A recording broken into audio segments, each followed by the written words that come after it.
속죄함을 받은 후 한없는 기쁨을 다 헤아릴 수 없어서 늘 찬송합니다. 나 속죄받은 후 주를 찬미하겠네. 나 속죄받은 후 주의 이름 찬미하겠네. 나 속죄함을 받은 후 내 마음이 새로워 주 뜻을 준행하면서 죄 길을 버리네. 나 속죄받은 후 주를 찬미하겠네. 나 속죄받은 후 주의 이름 찬미하겠네.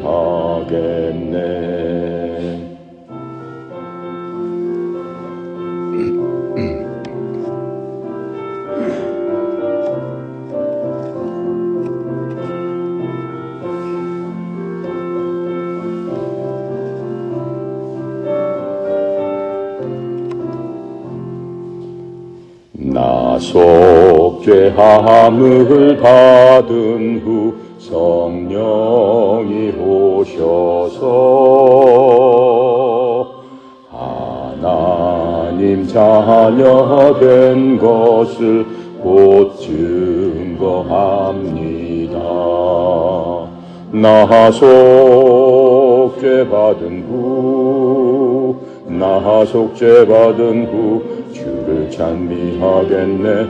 나 속죄받은 후 주의 이름 찬미하겠네. 나 속죄함을 받은 후 보혈의 공로로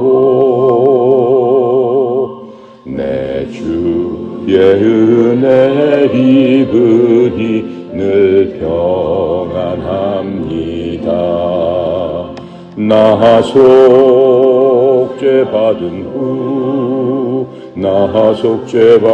후 주의 일이 하겠네. 나 속죄받은 후 주의 이름 찬미하겠네.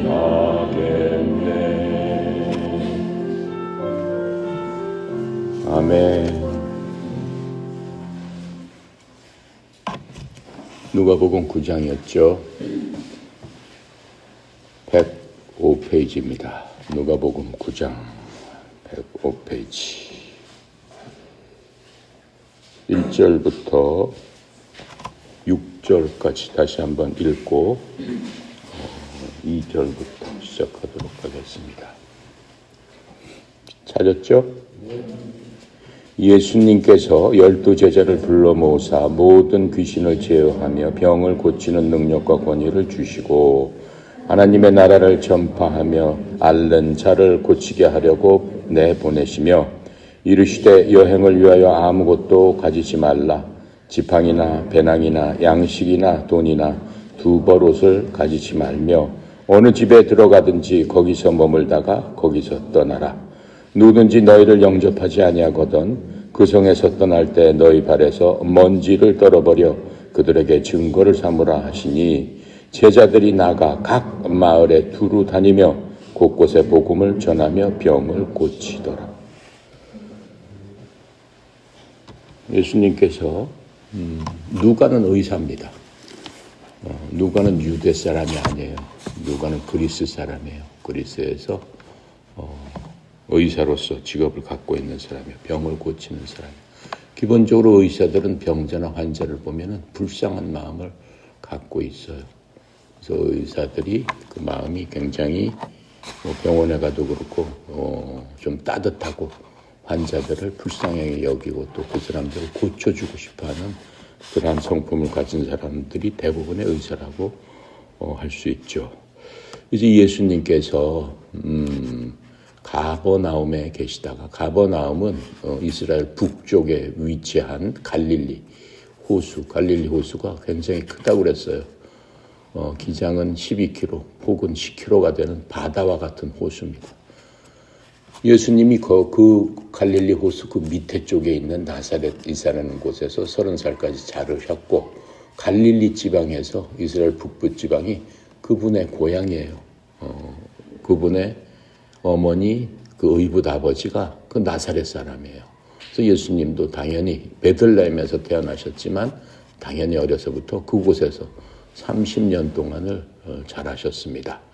예수님께서 30살 이후에는 3년 동안 제자들을 부르시고 또 제자들을 모아서 이제 마을로 다니면서 사역을 하셨어요. 예수님의 사역은 뭐예요? 하나님을 믿고 죄를 회개하고 구원을 받아라. 그게 주된 사역이었죠. 그것을 위해서 사실은 제자들을 불러 모았습니다. 근데 그 동네 사람들은 예수님의 신분에 대해서 많이 알고 있었죠. 그 사람들이 생각했을 적에 예수님이 과연 하나님의 아들이라고 목수의 아들이 다니면서 가난한 목수들의 아들이었는데 그렇게 얘기한다면은 뭐라고 생각했겠어요? 저 사람 사기꾼이다라고 생각할 수도 있고, 같이 자란 친구들은 뭐라고 생각했어요? 하나님이 네가 아들이라고? 내가 네 신분을 다 아는데, 내가 네 배경을 다 아는데, 이렇게 생각하니까는 믿기가 어렵죠. 그러니까 오히려 그 동네 사람들이 예수님을 많이 믿지 못했습니다. 성경에 보면은 우리 8장에 봤죠. 어머니와 그 형제들도, 그 친척들도 예수님을 말렸다고 그랬어요. 정신이 좀 이상한 것 같은데 너 그렇게 그러고 다니지 않았으면 좋겠다. 그렇다고 설명을 해주고 있습니다. 이제 그런 예수님께서 내가 과연 성경에서 예수님이 오신다, 메시아가 오신다, 구원자가 오신다, 그리스도가 오셔서 이 나라와 모든 사람을 구원해 주실 분이시다라고 예언으로 나온 게 300번이 넘습니다. 그래서 모든 사람들은 그 구원자들을 기다리면서 언제 그 구원자가 오시나. 근데 그 구원자를 히브리 사람들이니까 자기네 나라 말로 하면은 메시아입니다. 메시아를 바라보는 게 그 사람들의 소망이고 소원이에요. 죽기 전에 메시아를 한 번이라도 보면은 정말 큰 영광이겠죠. 그래서 그 메시아를 기다리고 있었던 그러한 사람들입니다. 이제 그러한 그 유대 사람들한테 그 예수님께서 오셔서 처음으로 30살이 넘으셔가지고 일들을 시작하시는 겁니다. 이분은 하나님이십니다. 창세기 1장 1절에 열으면 하나님께서 하늘과 땅을 만드시니라 처음에 이렇게 나와 있습니다. In the beginning 해가지고. 그래서 그때 만드신 그분이 바로 여기에 오신 그 하나님이시다라고 하는 겁니다. 우리는. 이제는 우리가 성경을 처음부터 6,000년 전부터 시작해서 지금 6,000년의 기록을 다 한 손에 갖고 있기 때문에 우리는 이렇게 감히 얘기할 수 있지만 그 당시 사람들은 그렇게 얘기를 못했어요. 이런 성경이 있지도 않았고 이러한 성경이 부분적으로만 있었어요. 그리고 그때는 몇천 년 전에 무슨 인쇄술이 발달했습니까? 없죠.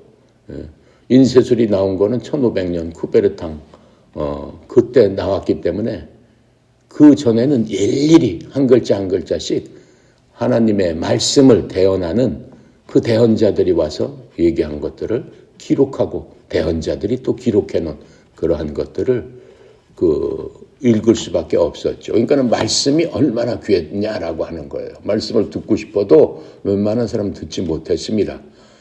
그런데 이제 이스라엘에서는 그 회당이라는 곳을 통해 가지고 그 말씀을 인쇄가 없으니까 책이 없으니까는 양 가죽, 이스라엘 사람들의 주로 하는 일이 양을 치는 일이었어요. 양은 흔한 동물이었습니다. 그래서 양이 죽으면은 그 양 가죽에다가 대언자들의 말을 잉크로, 지금 같은 잉크도 아니죠. 그냥 무슨 자연적으로 채색되는 그 잉크로 하나하나 써가지고 옮겨 놨습니다. 그러니까는 양이니까는 그 가죽을 펼쳐놓은 것도 아니고 두루마리처럼 이렇게 말아가지고 이렇게 꼽아놓고 그것을 펴서 읽어보고 했다라고 하는 거예요. 자, 그런데 이제 예수님께서 이렇게 오셔가지고 내가 바로 그 메시아다라고 하는 것들을 선포하기 시작하는 겁니다. 그러니까 사람들이 믿지 않으니까는 어때요? 예수님께서 가는 곳곳마다 메시아의 표적을 보여줬어요. 300년 그 수천 년 동안 대언자들의 기록에 의하면 메시아가 오면은 이러한 표적을 보여주리라.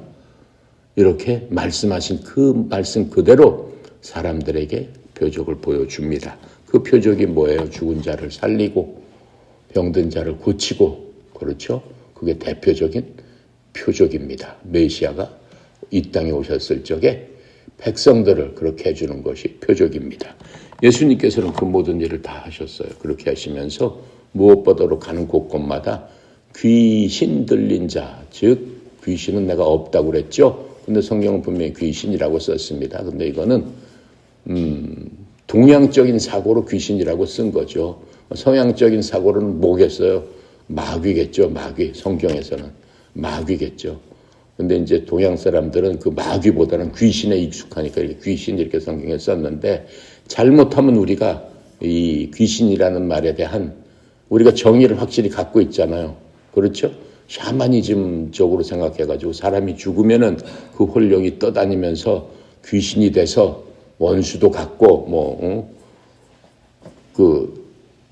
자기 자식한테 좋은 것도 가르쳐주고 어떤 식으로 해서 전설의 고향처럼 항상 귀신이 주제로 나와가지고 우리는 어렸을 때부터 귀신 얘기를 듣고 달아서 귀신 하면은 그것을 떠올린다라고 하는 건데, 그런 귀신은 지금 얘기하는 게 아니에요. 그런 귀신 자체는 없어요. 있을 수가 없어요.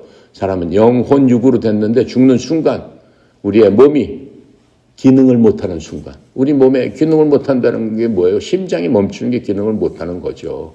그 심장이나 무슨 폐나 숨을 못 쉬는 그 딱 멈추면 기능을 못하는 거죠. 사람은 그렇게 만들어졌다 이거예요. 사람이 그렇게 만들어져 있는데 그것하고 영과 혼하고 관계가 없죠. 그렇죠? 지금 손이 움직이는, 내 손이 움직이는 거하고 영과 혼이 무슨 관계가 있어? 없어요. 단지 내가 움직이는 이 기능적인 이 물체 안에 내 영과 혼이 들어가 있어서 내가 여러분한테 지금 얘기하는 거예요. 내 혼이, 내 영이 여러분한테 지금 얘기하고 있는 거지 내 몸이 얘기하는 게 아니다라고 얘기하는 거예요. 이해가 갑니까? 여러분도 마찬가지다 이거. 나만 갖고 있는 게 아니에요. 그 기능은 사람으로 만들어졌으면 모든 사람이 그 기능을 갖고 있다. 근데 그 중에 한 기능이 멈춰지게 되면은 어때요? 영과 혼은 표현할 수가 없죠. 영과 혼은. 내 기능이 입이 있기 때문에, 입이라는 기능이 있기 때문에 내가 지금 내 생각과 내 마음에 있는 것들을 여러분한테 말로 전하고, 이 말이 여러분 머릿속으로 들어가서 마음속으로 떨어져서 그것을 여러분이 믿던가 말던가 생각을 하는 거고, 그렇죠? 그게 여러분이 갖고 있는 혼적 기능, 영적 기능이고 내가 갖고 있는 혼적 기능, 영적 기능이다라고 얘기하는 겁니다. 이해가죠? 그러니까 엄밀히 따지면은 육신과 영혼은 전혀 관계가 없지만은 몸이 없으면은 영혼이 이 세상에서 작동은 할 수 없는 거죠. 그럼 몸이 없으면은 영혼은 어떻게 되겠어요? 즉시 자기 고향으로 가는 거예요. 영혼은 어디서 하늘에서 뚝 떨어진 게 아니란 말이에요. 하나님께서 우리 몸에다 넣어주셨기 때문에 하나님께로 돌아간다라고 하는 거예요. 사람이 죽으면은 영혼은 그럼 바람처럼 사라지고 연기처럼 없어지고 세상에서 그것은 지워져서 그냥 아무것도 아니다. 그냥 흐르는 물과처럼 그냥 인생이 그 사람 몸과 함께 모든 것이, 모든 역사 끝이다 라고 생각하는 게 무신론자죠. 그런 사람들은. 그렇죠? 그렇지 않다. 사람은 다시 태어난다 라고 하는 건 무슨 적이에요? 그럼 불교의 윤회설이죠. 그 사람이 그 몸에서 잘했으면은 다음에는 좋은 뭘로 태어나고, 잘못했으면 개나 말이나 소나 이런 걸로 태어난다. 지렁이로 태어난다. 이렇게 따지는 게 윤회설이에요. 근데 사람은 그래요? 그렇게 하나님 만들지 않으셨어요. 사람이 지렁이가 되고 사람이 소가 되고 사람이 말이 되고 그래요? 아니에요. 그렇게 될 수가 없어요. 그래서 성경에서는 그 진리를, 모든 것들을 얘기해 주시고 가르쳐 주시고, 하나님께서 너희들을 왜 만들었고 어떻게 만들었고, 너희들의 여성은 무엇이고 너희들의 본체는 무엇이고 너희들이 나중에 무엇이 되고 어떻게 될 것이다 라고 하는 것들을 그 모든 비밀을 여기에 일일이 낱낱이 다 해줬다라고 하는 거예요. 그러니까 예수님 오시기 전에 구약 사람들한테는 그런 걸 다 알지 못했어요. 물론 구약에서도 너희들이 죽어서 어떻게 된다라는 게 부분적으로 희미하게는 있지만은 구약에서는 예수님께서 오셔서 우리를 구원하시고 우리 교회라는 것들을 만들어 주셔서 하나님을 알게 하시고 하는 그런 거는 구약에서는 보이지 않습니다. 한 글자도 없어요. 예수님께서 오셔서 지금 제자들한테 명령하시는 거예요. 예수님께서 오셔서 그 명령하시는 거는 교회를 이루라라고 하시는 거예요. 가서 어떻게 하라는 거예요? 이제 제자들한테 내가 배운 대로, 내게 배운 대로, 내가 온 목적을 너희들이 가서 해라 라고 하는 바로 그 모습을 우리가 보고 있는 겁니다. 예수님께서는 12제자를 부르셨어요. 그 중에서 7명은 어부예요. 어부고 나머지는 마태는 세리였고, 그 다음에 가롯 유다는 학식이 있는 그런 사람이었고, 지식도 있는 사람이었고, 가롯 유다는 예수님을 판 사람이죠. 돈에. 그렇게 해서 12명의 제자가 이제 몇 달 동안 주님을 따라다니면서 주님이 하시는 모든 것들을 배우고 주님의 말씀을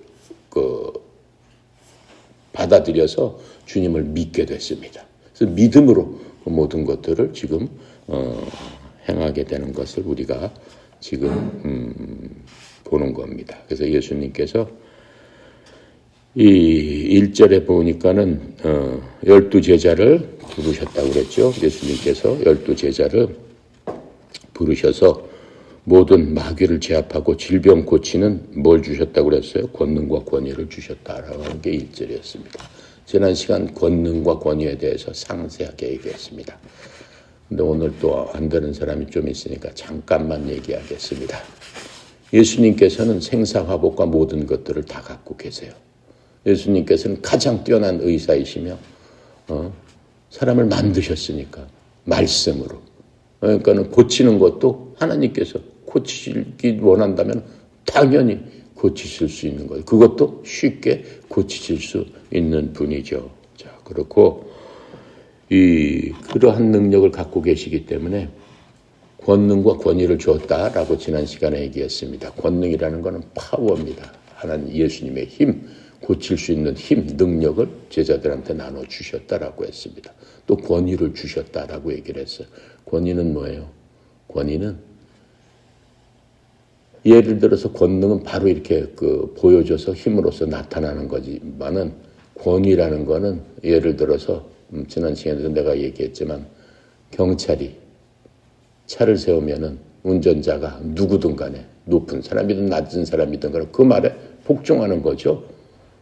그게 바로 권위입니다. 그래가지고 경찰이 자기가 위임받은 국가로부터 경찰 공무원으로서 위임받은 일을 집행할 수 있어요. 딱지를 끊을 수도 있고 체포를 할 수도 있고 어떻게 할 수도 있고 자기가 갖고 있는 그런 것들을 발휘할 수 있다라고 하는 거예요. 그게 권위예요. 그래서 예수님께서 그 제자들한테 권능과 권위를 주어서 가는 곳곳마다 너희들 이제 마을로 댕기면서 내 복음을 전해라라고 하는 거예요. 첫 번째가 병 고치고 마귀 쫓아내라. 그 말씀이 아니에요. 가는 곳곳마다 내 복음을 전해라. 복음은 뭐예요? 하나님이 세상을 이처럼 사랑하셔서 예수 그리스도 메시아를 보내주셨으니 누구든지 그를 믿는 자는 영생을 얻으리라. 그거예요. 영원한 생명을 얻으리라. 바로 그거예요. 그렇죠?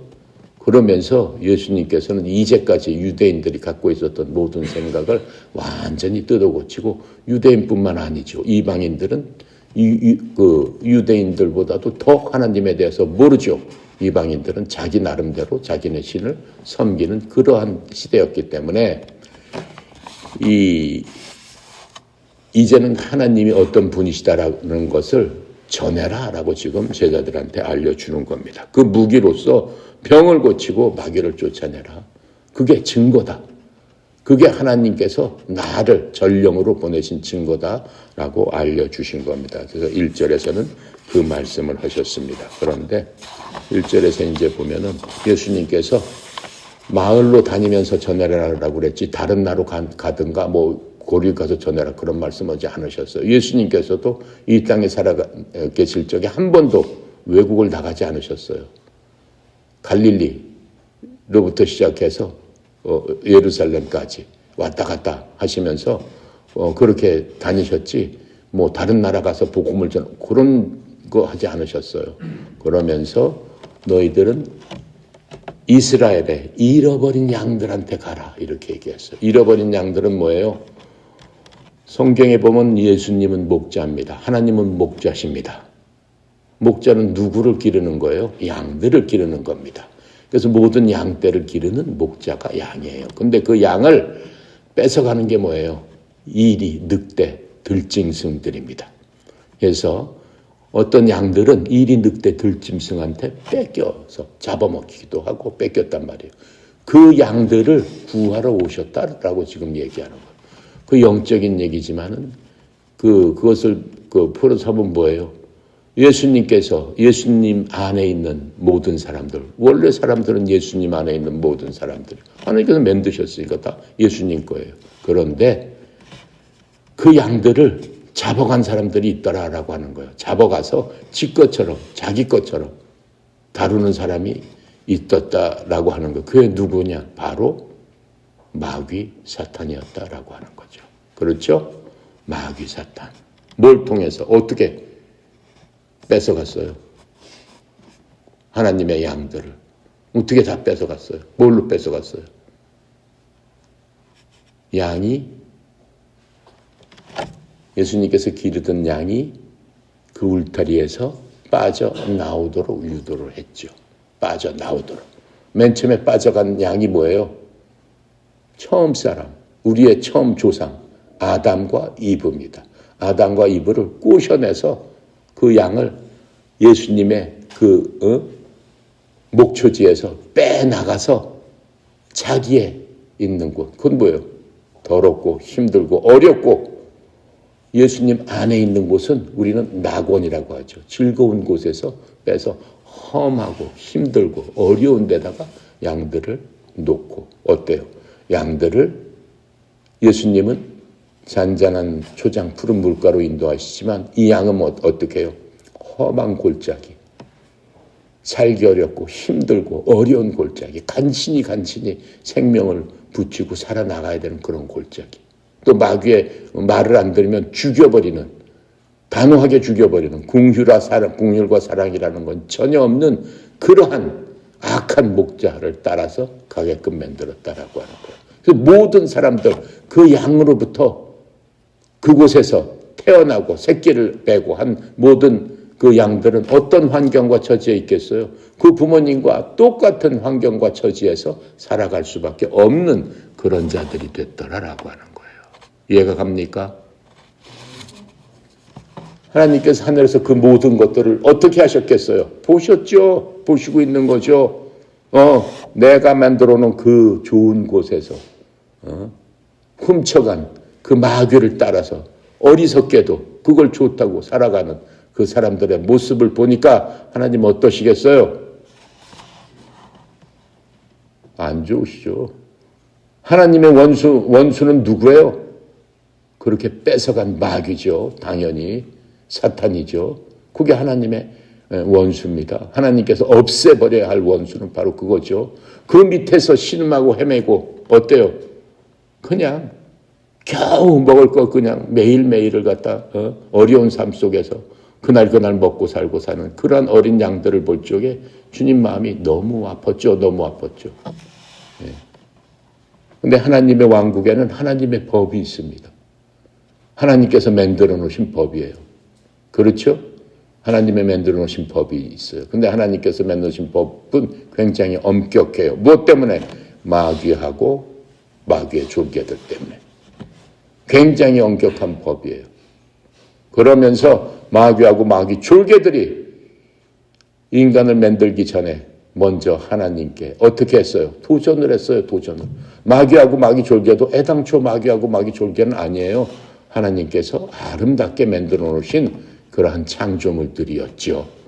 근데 그것들이 배신을 해서 나도 저 하나님처럼 나를 만든 저 사람처럼 비슷하게 될 수 있다. 나라고 뭐 못하냐? 비록 내가 만들어졌지만 나도 이제 파워도 있고 능력도 있고 뭐 다 있는데 그리고 나를 따르는 하나님께서 만들어 놓은 많은 천사들이 나를 따르고 있는데 그리고 저들이 나한테 대장이 돼달라고 하는데 내가 할 게 못할 게 뭐 있어. 나도 한번 해보자 라고 해서 하나님의 권위에 도전한 게 마귀고 사탄입니다. 마귀의 대장을 사탄이라고 하죠. 그래서 그것들이 하나님을 배신하게 되니까 하나님께서 어떻게 했어요?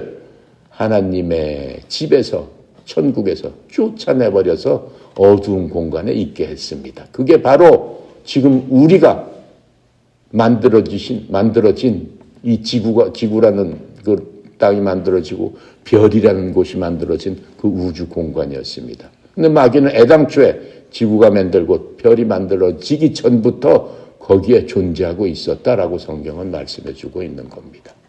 이해가죠?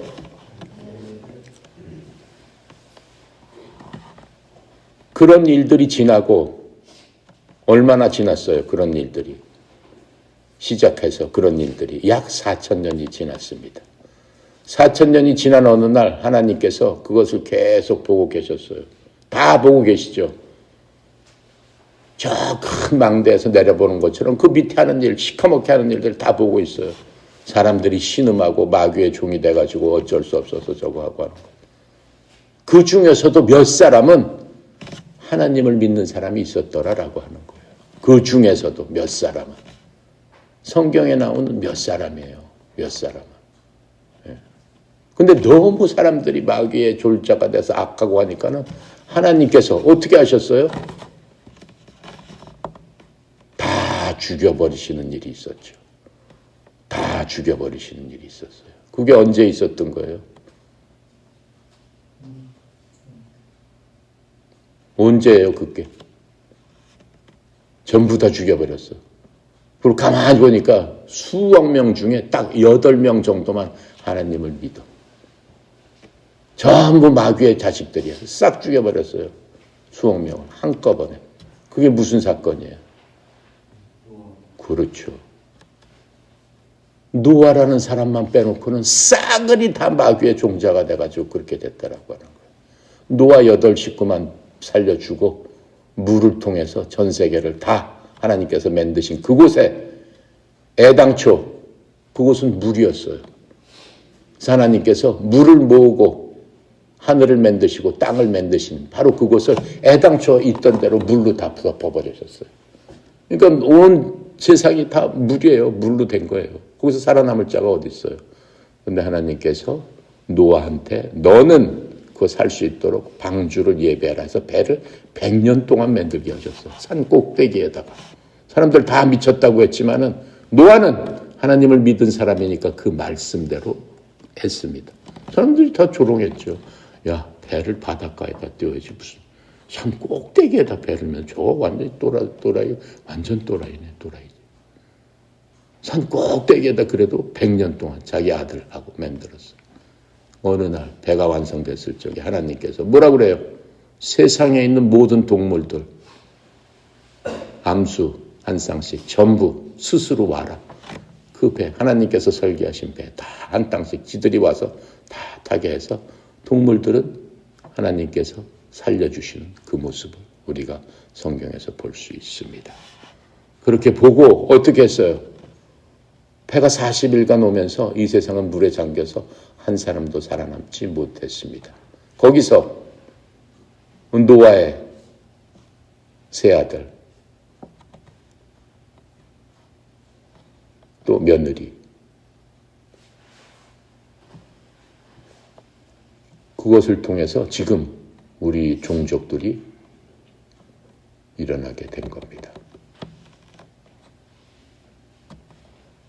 우리 종족들, 이 인류가 다시 재탄생하게 된 겁니다. 하지만 그러한 두려움 가운데서 이제 제대로 하나님을 믿습니까? 안 믿잖아요. 그래도. 또 조금 지나니까 어때요? 하나님께 도전해보자 라고 하면서 그 종족들이 뭘 해요? 바벨탑을 쌓기 시작하지 않습니까? 다 같은 형제였는데 모든 인류는 다 같은 형제였죠. 그래서 노아의 세 형제는 셈, 함, 야벳입니다. 셈이 제일 큰 형입니다. 야벳이 둘째입니다. 함이 막내입니다. 그래서 각각 지금 인류의 조상이 됐어요. 아프리카 사람들은 함족입니다. 서양 사람들은 야벳입니다. 동양 사람들은 셈입니다. 그렇게 해서 하나님께서 또 다 사람들을 흩어버리시고 지구를 갈라버리신 겁니다. 그래서 지금 대륙이 나눠지고 대서양, 태평양, 인도양, 지중해 이런 것들이 다 갈라지게 되고 그 지도를 맞추면은 하나의 네모난 그냥 땅이 만들어지는 겁니다. 그건 과학적으로 입증이 된 거예요. 붙여보니까 다 맞아진 거예요. 하나님께서 그렇게 세상을 만들어버리신 겁니다. 그 이후에 하나님께서 전 세계 사람들을 향해서 말씀하실 수 없으니까 그 중에 하나님을 가장 잘 믿는 사람 한 사람을 그 장자인 셈 민족 중에 한 사람을 택합니다. 그게 누구예요? 바로 아브라함이에요. 아브라함. 그 아브라함이 예수님 오시기 전에 2000년 전 사람이에요. 그 아브라함 한 사람을 택해가지고 예수님 하나님의 계획을 실천하기 시작하는 겁니다. 그 계획을 실천하시는 데는 2000년이 걸립니다. 그래서 2000년이 지난 어느 날 그 아브라함의 인간의 족보에 예수 그리스도라는 그분을 태워서 이 땅에 오게 하신 겁니다. 그분이 예수 그리스도입니다. 그분이 오신 목적은 뭐예요? 그분이 오신 목적은 지금 내가 파노라마처럼 얘기했던 하나님께서 전체적으로 지구를 보시고 그 모습을 보고 계시는 거예요. 하나님은 끝까지. 하나님께서 다 연출을 하신 거니까 다 만들어 놓으신 거니까 그 스토리 자체를 전부.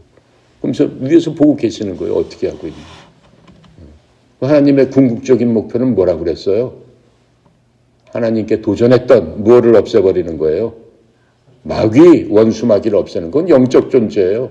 하나님과 같이 되려고 했던 영적 존재니까 인간한테는 게임이 안 되겠지, 인간이.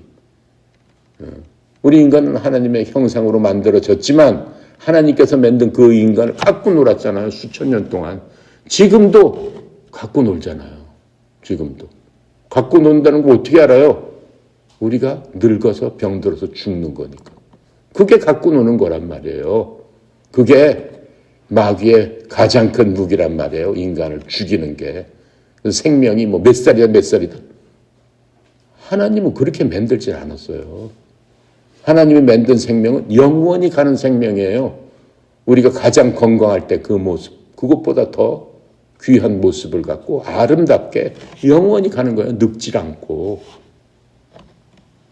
나이가 상관이 없다니까요. 그냥 그 순간이 영원한 거예요. 영원한 거. 그러니까 영원을 우리는 3차원적인 세계에 살고 하나님께서 시간이라는 것을 만들어 주셔서 인간을 거기다 태워놨기 때문에 우리는 시간에 따라서 제약을 받지만 하나님은 시간 자체가 없으시단 말이에요. 시간 자체라는 게 없어요. 그러니까 우리 상상으로 참 이해하기가 어려워요. 그러니까 하나님한테는 노아의 홍수가 그냥 몇 시간 전의 일일 수 있고 천지 창조한 게 바로 얼마 전에 며칠 전의 일일 수도 있고 그렇단 말이에요. 우리 인간의 시간, 인간으로 봤을 적에. 그러니까 하나님께는 이 모든 역사가 그냥 눈앞에 그냥 다 그대로 있다라고 하는 거예요. 다 보여진다라고 하는 거예요. 그게 하나님이십니다. 그래서 이제 하나님께서 드디어 요때 보내야 되겠다라고 해서 예수님 보낸 거죠. 예수님께서 보내신 목적은 뭐예요? 근데 예수님을 보낼 적에는 사람의 형태로 보냈죠. 왜? 사람들이 알아야 되니까 왔는 것을. 그럼 사람은 눈으로 봐서 알지 뭐 공중에 떠다니는 거 알 수 있습니까? 없습니까? 지금 이 공중에 성령님이 계시는데 여러분 성령님이 보여요? 안 보여요? 안 보인단 말이에요. 성령님이 안 보인단 말이에요. 그런 형태로 오셔가지고는 사람들을 설득할 수가 없어. 사람들한테 보여줄 수가 없어. 그렇죠? 그러니까 같은 사람의 모습으로 와야지 설득도 하고 얘기도 하고 못도 되고 하죠. 그래야지만 원수한테 그 속해져 있는 사람을 가서 빼갖고 오지. 다시 낙원으로 가자. 나 있는 곳으로. 니네들 여기 있을 곳이 아니야. 너희들이 있을 곳은 내가 애당초 만들었던 그 아름다운 곳. 행복과 평화와 즐거움만 넘치는 곳. 그곳으로 가자. 나 있는 곳으로 가자 해서 빼갖고 오기 위해서 여태까지 침묵하셨던 하나님께서 이제 시작을 하신 겁니다. 그게 예수님이에요. 그러니까 예수님의 목적은 뭐예요? 여기 오신 목적은.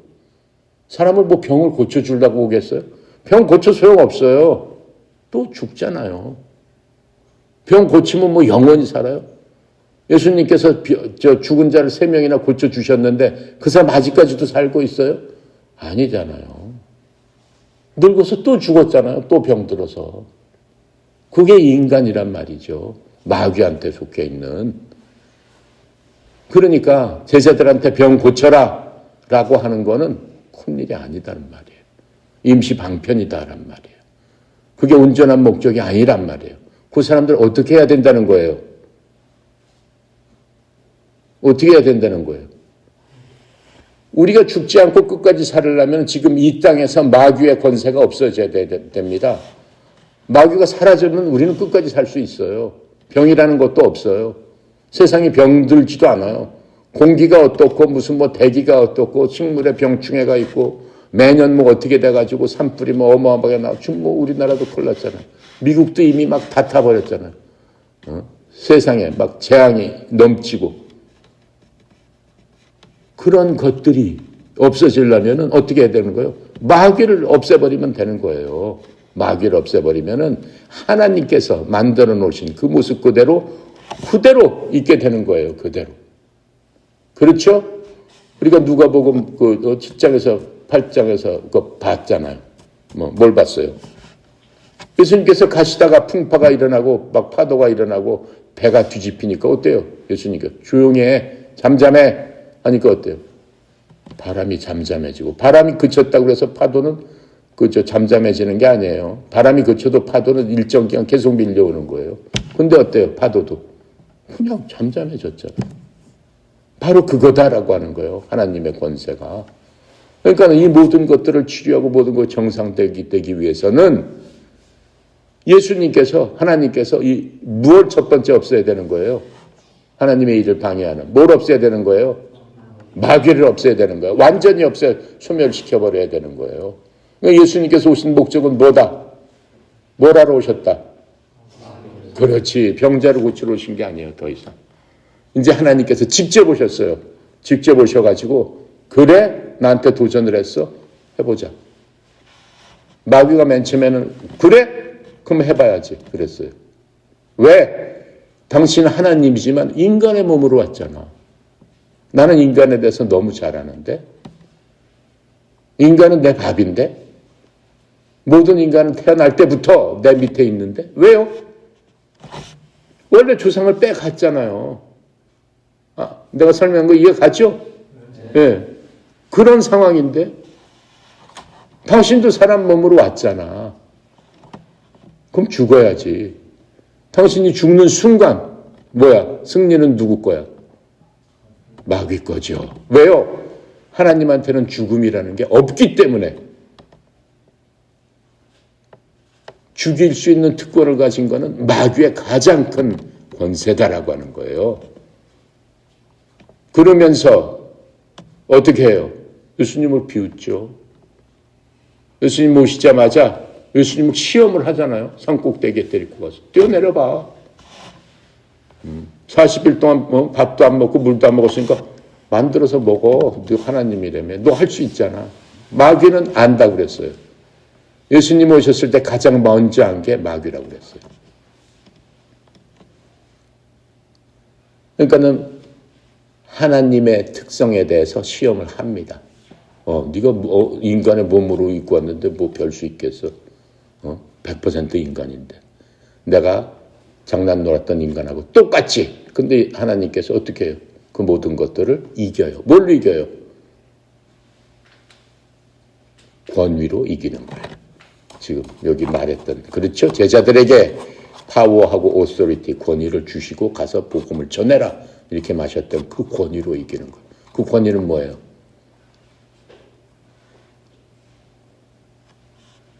배고프니까 돌을 떡으로 만들어 먹지. 그랬더니 예수님께서 마태복음 4장 4절 그걸 갖고 말씀하셨어요. 인간이 떡으로만 살 것이 아니요 하나님의 말씀으로 살 것이니라.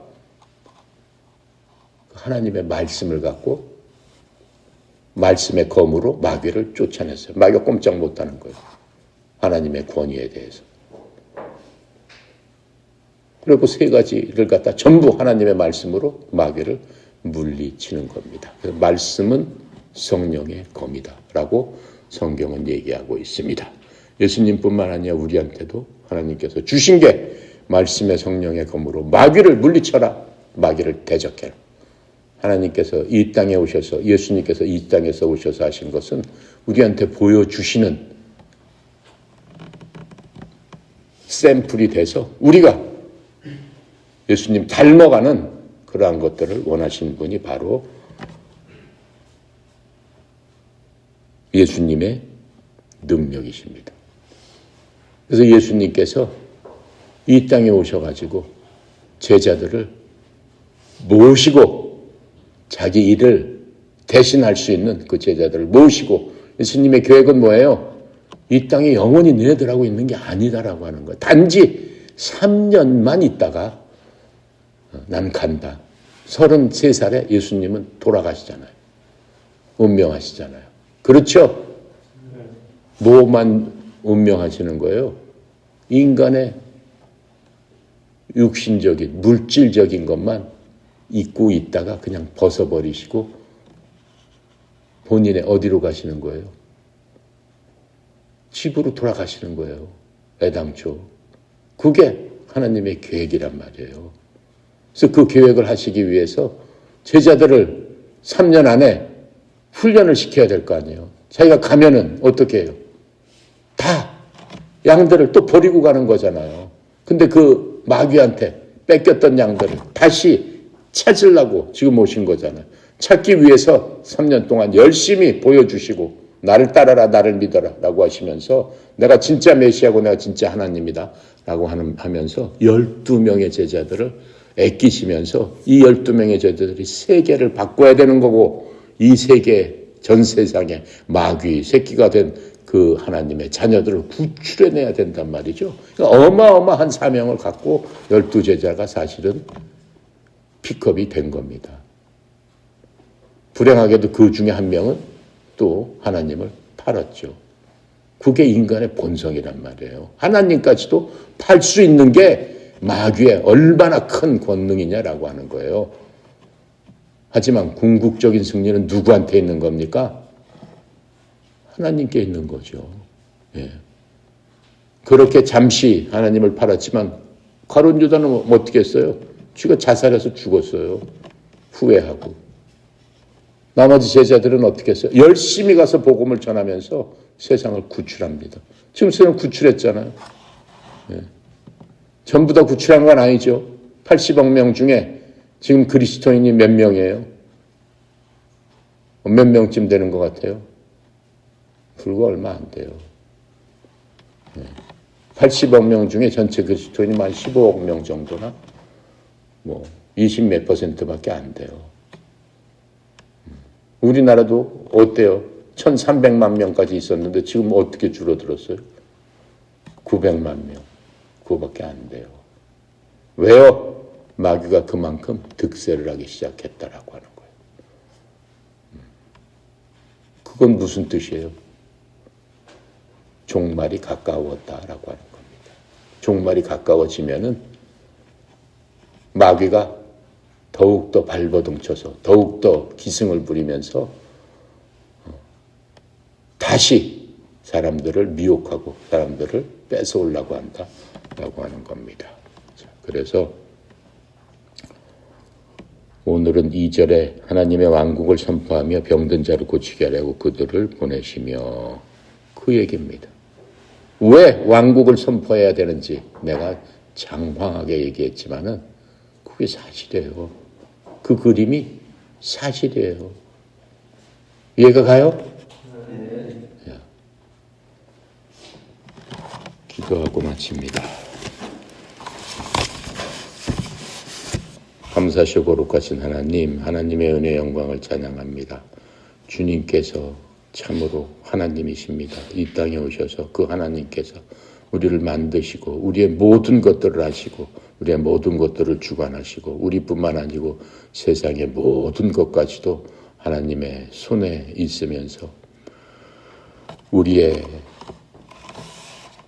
하나하나를 간섭하시고 또 인도해 주시는 주님, 우리가 무엇이간데 우리가 온전히 주님만을 믿고 의지하고 말씀 안에 순종할 적에 우리를 그리스도 안으로 불러주시고 또 성령님 보내주셔서 우리를 항상 지키고 보호하시며 주님 만나는 그날까지 온전하게 보호해 주시겠다고 하신 그 말씀, 그 신실한 하나님의 말씀대로 저희들 순종하며 살기 원합니다. 저희를 지키고 보호하여 주시옵소서.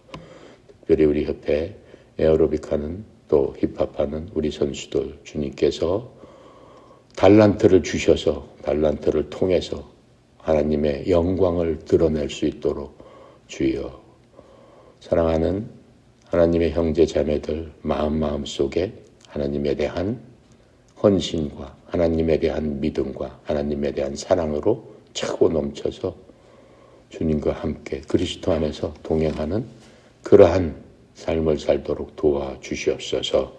특별히 송영 이사장님 주님께서 지키고 보호하여 주셔서 모든 일정 잘 마치고 돌아오는 그날까지 성령님께서 함께 인도하여 주시옵소서. 모든 것 주께 의탁드립니다. 감사드리며 우리 주 예수 그리스도 이름으로 기도드렸습니다. 아멘.